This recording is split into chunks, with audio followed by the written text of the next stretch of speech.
సన్మానం చేయడం జరిగింది. అదేవిధంగా మా ప్రతినిధులు మందిరం వచ్చి ఇక్కడ సన్మానం చేయడం మాకు చాలా సంతోషంగా ఉంది.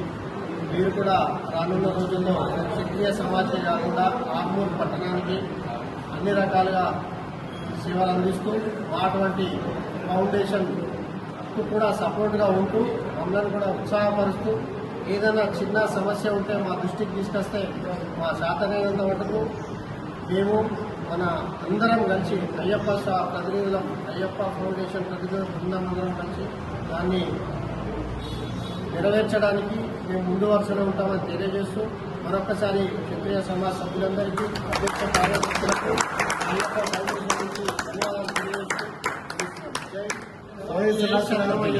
జై సహస్రార్జున.